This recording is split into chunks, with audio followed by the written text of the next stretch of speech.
Hello friends, स्वागत है आपका एक बार फिर से मेरे यूट्यूब चैनल में। तो दोस्तों आज हम पढ़ने वाले हैं क्लास 11th का टॉपिक जो है work done by a torque. ये चैप्टर 7 में आता है दोस्तों टॉपिक। तो आज हम निकालेंगे कि अगर हम किसी ऑब्जेक्ट पे टॉर्क अप्लाई करते हैं उसको रोटेट करवाने के लिए तो वो टॉर्क कितना वर्क करती है। चलिए शुरू करते हैं। तो दोस्तों इस टॉपिक को समझने के लिए हम एक ऑब्जेक्ट कंसीडर करेंगे। ठीक, कि सपोज हमने एक ये ऑब्जेक्ट कंसीडर कर लिया। ये कोई भी एक रैंडम हमने शेप का एक ऑब्जेक्ट कंसीडर कर लेना है।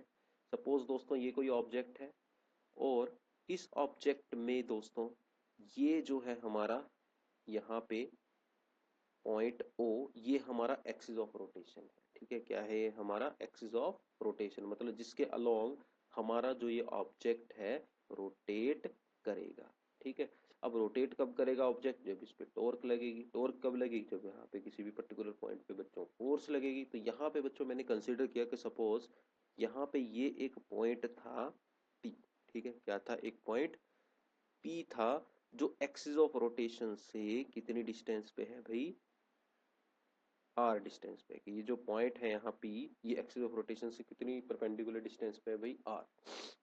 और सपोज दोस्तों मैंने यहाँ पॉइंट पी पे इस बॉडी के ऊपर लगाई एक फोर्स। मैंने पॉइंट पी पे इस बॉडी के ऊपर क्या लगाई, एक फोर्स लगाई ये। तो जैसे ही मैंने दोस्तों ये फोर्स लगाई, अब क्योंकि ये बॉडी जो है इस पॉइंट ओ पे जो हमारा एक्सिस ऑफ रोटेशन है इसके अलोंग रोटेट करेगी, तो होगा क्या, ये फोर्स लगाने से यहाँ एक टॉर्क जनरेट होगी दोस्तों। क्या जनरेट होगी, टॉर्क। और वो टॉर्क की वजह से हमारी जो बॉडी है इट विल स्टार्ट रोटेटिंग। ठीक, और सपोज इस फोर्स की वजह से ये बॉडी रोटेट की कौन सी डायरेक्शन में, एंटी क्लॉकवाइज डायरेक्शन में। और जो पॉइंट पी है, जब बॉडी रोटेट कर गई तो पॉइंट पी यहाँ से कहाँ पहुंच गया, पॉइंट क्यू पे पहुंच गया है ना। कहाँ पहुंच गया, सपोज पॉइंट क्यू पे पहुंच गया जब हमारी पूरी बॉडी रोटेट कर जाती है। ठीक, तो अगर हम ध्यान से देखें तो कितनी डिस्प्लेसमेंट हुई है भाई यहाँ पे, ये, इसे मैं डेल्टा थीटा मान लेता हूँ, ये हमारी एंगुलर डिस्प्लेसमेंट है। और जो लीनियर डिस्प्लेसमेंट है वो इस आर, ये वाली आर्क है पी क्यू। ये जो आर्क पी क्यू है ये किसको रिप्रेजेंट कर रही है भाई, ये रिप्रेजेंट कर रही है कि कितनी डिस्प्लेसमेंट हुई है, लीनियर डिस्प्लेसमेंट को। डेल्टा थीटा किसको रिप्रेजेंट कर रहा है, एंगुलर डिस्प्लेसमेंट को।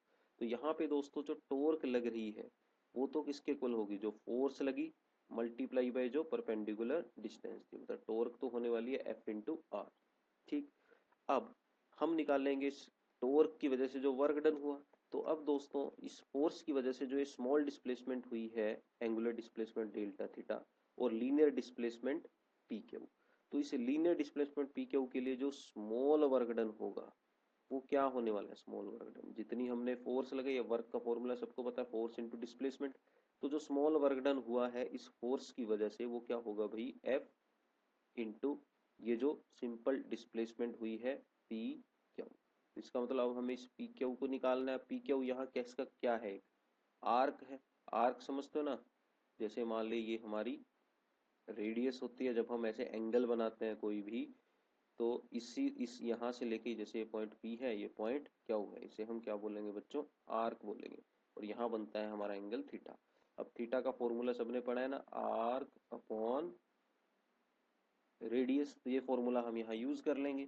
तो भाई जो ये जो डिस्टेंस है, ये जो लीनियर डिस्टेंस है पी क्यू, जो ऑब्जेक्ट ने ट्रेवल की, ये पी क्यू कैसे निकलेगा भाई, डिस्टेंस कैसे निकलेगी, हम एंगल का फॉर्मूला लगाएंगे। अब देखो ये जो एंगल बन रहा है ना यहाँ डेल्टा थीटा, वो क्या होने वाला है, आर्क अपॉन रेडियस। अब आर्क कितनी है भाई, पी क्यू, रेडियस कितनी है आर, ये जो रेडियस है आर, देखो ओ से लेके पी तक की डिस्टेंस।